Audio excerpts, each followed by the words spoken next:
Hello everyone, কি অবস্থা? সবার কেমন আছেন সবাই? আমরা হোটেল থেকে চেক আউট করবো সকাল 11:30টায়। তো আমরা ব্যাগপত্র গুছিয়ে এনে রিসেপশনে রেখে তো আমরা সকালে নাস্তা করতে চলে আসি। আজকে সারাদিনে খাওয়া হবে কিনা জানি না, তো সেজন্য একটু ভারী খাবার খেয়ে নিচ্ছি। ডিম খিচুড়ি খেয়ে নিচ্ছিলাম। এর আগের দিনও ডিম খিচুড়ি খেয়েছিলাম, সেদিনেরটা ভালোই ছিল, কিন্তু আজকের দিনেরটা ভালো লাগেনি। তো আমরা খাওয়া দাওয়ার পর একটু সমুদ্রের পাড়ে গিয়েছিলাম। তো আমার খালাতো বোন রুহি একটু সমুদ্র দেখতে চেয়েছিল, তো ওকে ভিডিও কলে দেখানোর জন্যই গিয়েছিলাম। আর সমুদ্রকে ফেরার সময় টাটা দিয়ে চলে এসেছিলাম। তো এরপর আমরা একটা অটো ঠিক করে এখন চলে যাচ্ছি কক্সবাজার রেল স্টেশনের ওইখানে। রেল স্টেশনটাকে ভালোভাবে আমি কোনো ভিডিও করতে পারিনি, কারণ দৌড়াদৌড়ির উপরে ছিলাম সেজন্য। আর এখানে একটা মুক্তার ঝিনুকের মতো মুক্তা ছিল, তো সেখানে গিয়ে অনেকই ছবি তুলি, কিন্তু আমরা কেউ সেখানে গিয়ে ছবি তোলার টাইম পাইনি। তো আমরাও রেল স্টেশনে আসি, তখনই ট্রেনও ঢুকছিল। এরপর আমরা অটো থেকে নেমে এরপর সবাই একসাথে চলে গেলাম কক্সবাজার স্টেশনের ভিতরে। আইকনিক স্টেশন, আমাদের বাংলাদেশের সব থেকে সুন্দর একটা স্টেশন। এখনও পরিষ্কার পরিচ্ছন্ন আছে, সামনে হয়তো বা থাকবে না।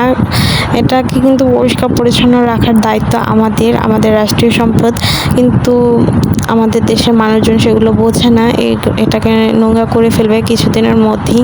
আর ওই যে দেখা যাচ্ছে কক্সবাজার রেল স্টেশনের নামটা লেখা। তো আমরা এটার ভিতরে ঢুকলাম। তো প্রথম দেখাতে এটাকে কিন্তু মনে হবে এটা কোনো একটা বিমানবন্দর। যাই হোক, আমরা সবাই ব্যাগপত্র নিয়ে ট্রেনের কোচের দিকে যাচ্ছিলাম। আজকে আমাদের 2 কোচে সিট পড়েছে, তো সেজন্য সবার মনটা একটু খারাপ ছিল। তো আমি আর রদেশি হাঁটতে হাঁটতে একটু ওই যে কক্সবাজারের যে সাইনবোর্ডটা থাকে ওইখানে গিয়েছিলাম ফটো তোলার জন্য। তো ওইখানকেও টাটা দিয়ে আমরা আবার সিটে চলে আসি। তো কিছুক্ষণের মধ্যেই আমাদের যে ট্রেনটা ছেড়ে দেয়। আর সেদিন এত রোদ ছিল আর ট্রেনের মধ্যে এতটা পরিমাণ গরম লাগতেছিল, সবার কাছে খুবই অস্বস্তিকর লাগছিল। আর 3 দিনের সবাই যে পরিমাণ দৌড়াদৌড়ি করা হয়েছে, মানে সাগরের মধ্যে যা ঝাপাঝাপি করা হয়েছে, সবাই খুবই ক্লান্ত ছিল। তো আমি একটু ঘুমিয়ে পড়েছিলাম, সবাই একটু ঘুমিয়ে গিয়েছিল। তো 3 ঘন্টা সময় লেগেছিল কক্সবাজার থেকে চট্টগ্রাম পর্যন্ত আসতে। তো সেখানে আসার পর আমরা একটু নেমেছিলাম স্টেশনে। সেখান থেকে পাউরুটি, কেক, পানি, বিস্কুট এগুলো কিনে নিয়ে আবার ওঠা হয়েছে ট্রেনে। যাওয়ার দিন সময় লেগেছিল আমাদের 9 ঘন্টা, কিন্তু ব্যাক করার দিন আমাদের সময় লাগে 10 ঘন্টা।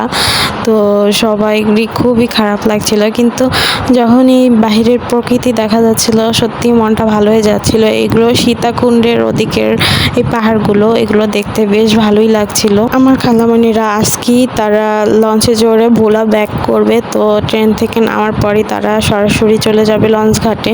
সেখানে আমার আম্মু আর আমার ভাবি আবার আমাকে নিতে আসবে। অনেক করে বলা হয়েছিল আজকে রাতে আমাদের বাসায় যাওয়ার জন্য, কিন্তু তারা যাবে না, তাদের আবার স্কুল খোলা সেজন্য। যাই হোক, আমরা এখন যে সেকশনটা দিয়ে যাচ্ছিলাম এইটা একদমই ত্রিপুরা রাজ্যের পাশ দিয়ে যাচ্ছিলাম। ও পাশে হচ্ছে ইন্ডিয়ান বর্ডার। রাতের বেলা তাই কিছুই ভালোভাবে বোঝা যাচ্ছে না। তো আমরা 10 ঘন্টার পর কমলাপুর চলে আসি। এরপর আমরা লঞ্চ ঘাটে যাই, সেখান থেকে আমরা বাসায় ফিরি, কিন্তু সেগুলো আর কোনো ভিডিও করা হয়নি। এটা হচ্ছে তার পরের দিন। তো বাসায় চলে আসি।